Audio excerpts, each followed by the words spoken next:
Chapter 7, Before the Strange Man. There are various reasons why an individual might habitually consume large quantities of alcohol, but they all effectively boil down to the same thing. 5 years ago, my business partner was a happy drunk.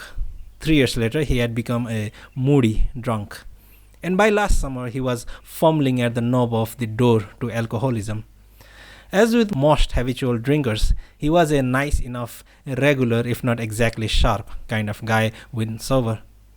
Everyone thought of him as a nice enough, regular, if not exactly sharp kind of guy. He thought so too. That's why he drank, because it seemed that with alcohol in his system, he could more fully embody this idea of being that kind of guy. Things were fine at first, but as time went on and the quantity of alcohol increased, subtle changes occurred, and these subtle changes gradually wore into a deep rot.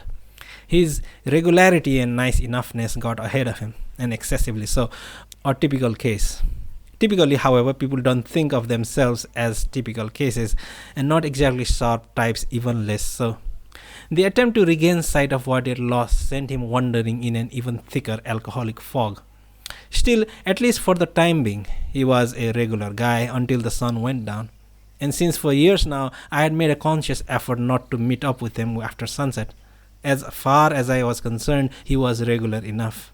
Even so, I knew full well that after sunset, he became not quite regular.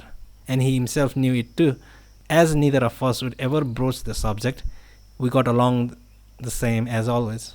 We just weren't the friends we had once been. While I can't say I understood him 100%, even 70% would have been doing well. For what it was worth, he had been my only friend in college, and it wasn't easy watching him deteriorate from close up. Ultimately, I guess that's what age does. By the time I'd get to the office, he'd already had one shot of whiskey. As long as it was one shot, he could be Mr. Regular. But there was no telling when he'd up his regular to two. When that happened, I knew we'd have to go our separate ways. I was standing in the gust of the air conditioner, letting my sweat dry as I sipped on a cool glass of barley tea. I wasn't saying anything. He wasn't saying anything. The harsh afternoon sun spilled across the linoleum floor in hallucinatory sprays. Below, on the park's expanse of greenery, people lay on the ground sunning themselves. My partner tapped at the palm of his right hand with the tip of a ballpoint pen. "I heard you got divorced," he started. "That was news 2 weeks ago," I said, still staring out the window. I took off my glasses and my eyes hurt. "So, why'd you get divorced?" "Personal reasons." "I know that," he said. "Never heard of a divorce for other than personal reasons." I said nothing. "Didn't we have a long-standing unspoken agreement never to touch upon each other's private affairs?" "I don't mean to pry," he said, "but she was a friend of mine too. It came as a shock. I thought you two were always so close." We always were so close. It's not like we parted on bad terms." My partner smirked, continuing to tap the palm of his hand with the pen.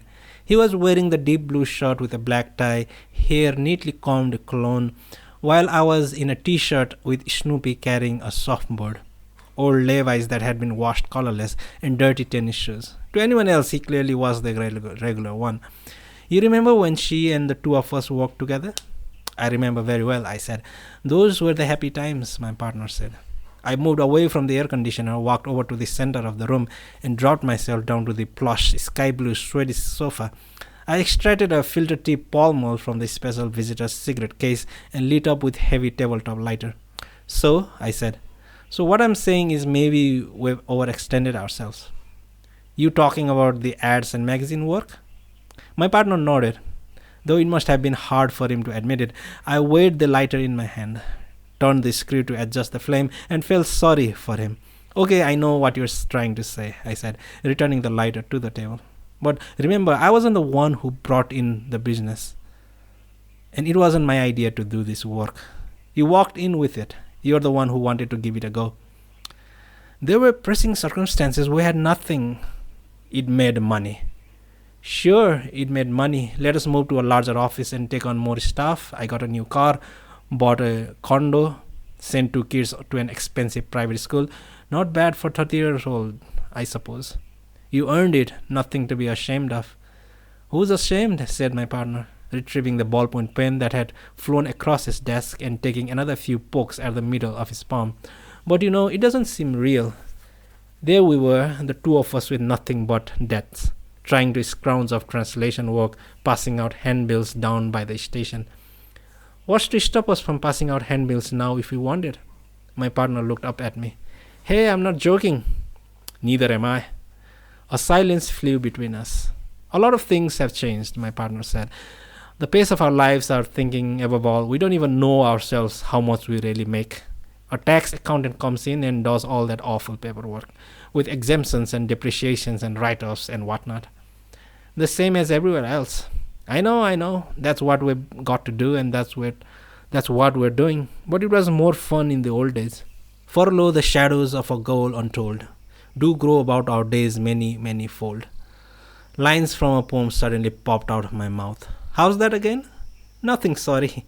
You were saying? I just feel we're engaged in some kind of an exploitation. Exploitation? I looked up in surprise. There were 2 yards between us, and with the different heights of our seats, his head rose 10 inches above mine. A lithograph hung behind him. A new lithograph I had not seen before of a fish with wings. The fish didn't look too happy about its wings. Probably wasn't sure how to use them either. Exploitation? I muttered to myself. Exploitation. And who, pray tell, is doing the exploiting? Different insults, different interests, little by little. I crossed my legs on the sky blue sofa and fixed my gaze at the drama of his hand and ballpoint pen, now exactly at eye level. In any case, don't you think we've changed? Asked my partner. We're still the same, not anyone or anything has changed. We're still the same. You really think so? I really do. Exploitation doesn't exist. It's a fairy tale. Even you don't believe that Salvation Army trumpets can actually save the world, do you? I think you'd think too much. Well, all right, maybe I do think too much, my partner said. Last week we wrote the copy for that magazine ad, and it wasn't bad copy. It went over real well. But tell me, have you eaten margarine even once in the past couple of years? No, I hate margarine. Same here. That's what I mean. At the very least, in the old days, we did work we believed in, and we took pride in it. That's none of that now. We're just tossing out fluff. Margarine is good for you. It's a vegetable fat. Low in cholesterol, it guards against heart problems, and lately it doesn't taste bad. It's cheap and keeps well too. So eat the stuff. I sank back into the sofa, stretching out my arms and legs. It doesn't matter, I said. It's the same whether we eat margarine or don't. Dull translation jobs or fraudulent copy, it's basically the same. Sure, we're tossing out fluff, but tell me, where does anyone deal in words with substance? Come on now, there's no honest work anywhere, just like there's no honest breathing or honest pissing. You were more innocent in the old days. Maybe so, I said, crushing out a cigarette in the ashtray. And no doubt there's an innocent town somewhere where an innocent butcher slices innocent ham. So if you think that drinking whiskey from the middle of the morning is innocent, go ahead and drink as much as you want. The room was treated to an extended pain on desktop staccato solo. Sorry, I didn't mean to say that. That's okay, said my partner. I certainly can't deny it. The air conditioner thermostat made a funny noise. This was terribly quiet afternoon. Have some confidence in yourself, I said. Haven't we made it this far on our own? With just the two of us? The only thing that separates us from all those precious success stories is they have backers and titles. And to think we used to be friends, said my partner. We're still friends, I said. We've come all this way together. I didn't want to see you get divorced. I know, I said. But what do you say we start talking about sheep? He nodded. He placed the ballpoint pen back in his tray and rubbed his eyes. It was 11 o'clock this morning when the man came. My partner began.